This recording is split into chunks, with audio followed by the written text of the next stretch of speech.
Tally के इस अध्याय में हम सीखेंगे ट्रांजैक्शंस की जर्नल एंट्री कैसे करें, यानी how to enter transactions in journal. जैसा कि हमने पहले आपको बताया था कि जो भी ट्रांजैक्शंस होते हैं उनको जर्नल में लिखा जाता है या उनकी जर्नल एंट्री की जाती है।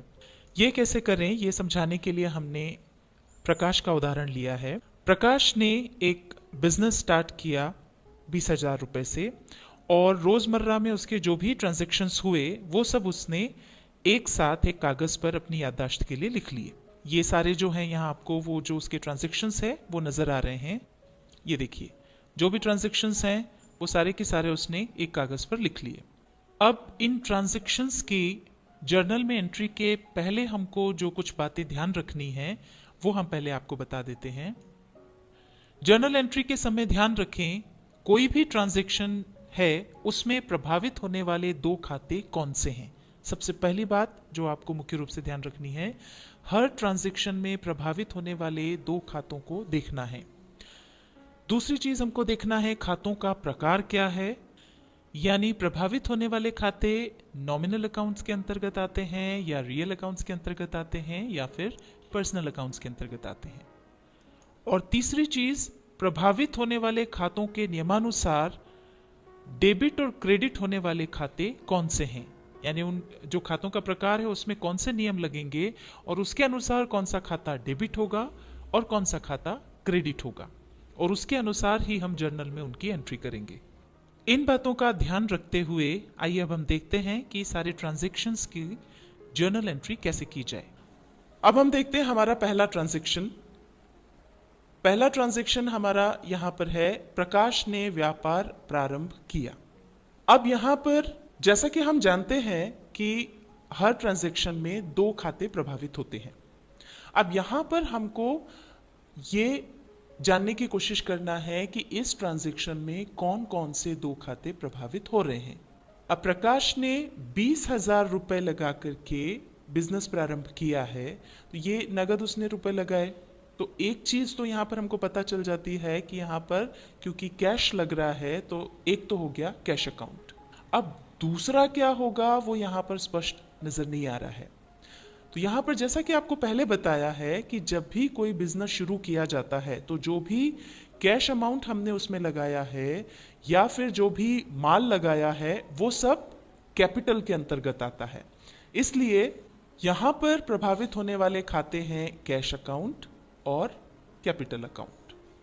अब हम यहां पर कैपिटल अकाउंट को एक बार अच्छे तरह से विस्तृत रूप से समझ लेते हैं। एक बात ध्यान रहे कि व्यापार के स्वामी के नाम का कोई खाता नहीं खोला जाता है। जब भी व्यापार का स्वामी, जैसे यहां पर प्रकाश है, तो जब व्यापार का स्वामी पूंजी लगाकर व्यापार शुरू करता है तो इसके लिए कैपिटल अकाउंट खोला जाता है। इसका कारण यह है कि व्यापार और उसके स्वामी को अलग अलग माना जाता है। यहां पर प्रकाश जिसने कोई भी बिजनेस शुरू किया है और बिजनेस, ये दो अलग अलग एंटिटीज हैं।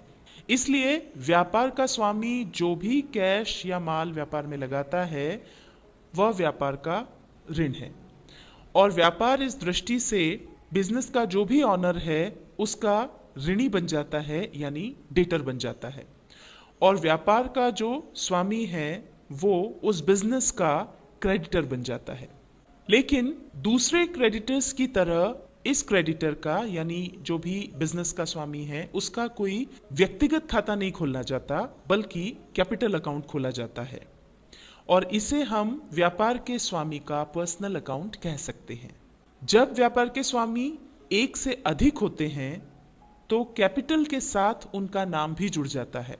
जैसे मान लीजिए ये व्यापार जो है उसका स्वामी केवल प्रकाश ना होकर के प्रकाश और सूरज, ये दो लोग अगर इसके स्वामी हैं तो कैपिटल के साथ हम उनका नाम जोड़ देंगे और फिर ये हो जाएगा प्रकाश का कैपिटल अकाउंट और सूरज का कैपिटल अकाउंट, और इसमें उनके द्वारा जो भी रकम लगाई गई है वो लिखी जाएगी। अब हमें देखना है कि कैश अकाउंट और कैपिटल अकाउंट ये किस प्रकार के खातों के अंतर्गत आएंगे। अब यहाँ पर कैश जो है, जैसा कि हमने आपको जब खातों के प्रकार बताए तब समझाया था, वो खाते जो किसी वस्तु या संपत्ति से संबंधित होते हैं वो रियल अकाउंट्स कहलाते हैं। अब जैसे यहाँ पर जो कैश है वो हमारी संपत्ति है, इसलिए ये आ जाएगा रियल अकाउंट के अंतर्गत। कैपिटल अकाउंट जो है ये प्रकाश का खुद का खाता है, और जैसा कि हम जानते हैं कि पर्सनल अकाउंट्स जो होते हैं ये वो खाते होते हैं जो किसी भी व्यक्ति, फर्म, संस्था या कंपनियों से संबंधित होते हैं। तो ये कैपिटल अकाउंट प्रकाश से संबंधित है, इसलिए ये पर्सनल अकाउंट के अंतर्गत आएगा। तो ये देखिए, कैश अकाउंट रियल अकाउंट के अंतर्गत आएगा और कैपिटल अकाउंट पर्सनल अकाउंट के अंतर्गत आएगा। और अब हमको इसमें से किस अकाउंट को डेबिट करना है, किस अकाउंट को क्रेडिट करना है, वो हम करेंगे इनके लिए जो नियम बने हैं उसके अनुसार। प्रभावित होने वाले खातों के नियम जो हमने पढ़े थे, एक बार यहां पर हम आपको फिर बता रहे हैं। रियल अकाउंट्स में नियम है, जो वस्तु व्यापार में आए उसे डेबिट करो तथा जो वस्तु व्यापार से जाए उसे क्रेडिट करो। तो रियल अकाउंट में व्यापार के अंदर क्या आया?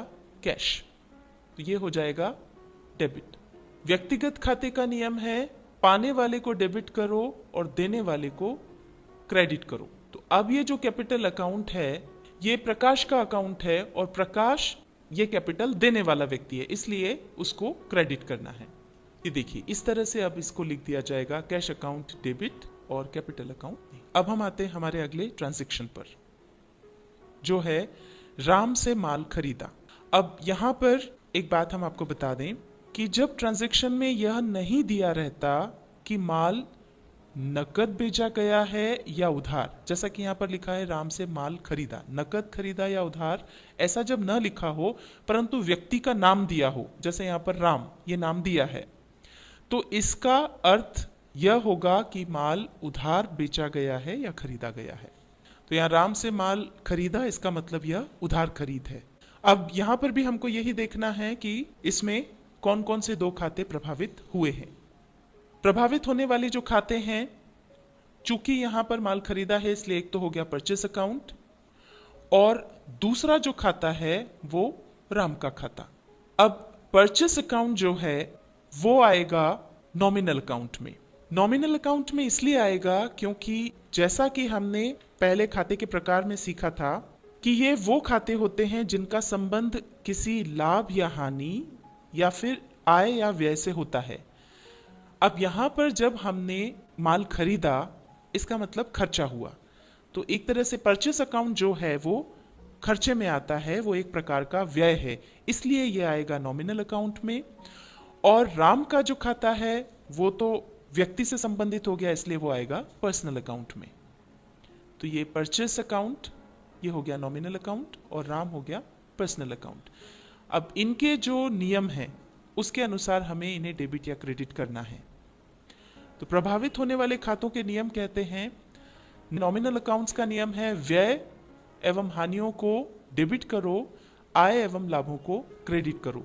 तो चूंकि ये हमारा व्यय है इसलिए ये डेबिट होगा, और व्यक्तिगत खाते का नियम है पाने वाले को डेबिट करो और देने वाले को क्रेडिट करो। तो यहां पर देने वाला राम है इसलिए ये क्रेडिट होगा। तो इसको हम इस तरह से लिख देंगे, purchase account debit to Ram.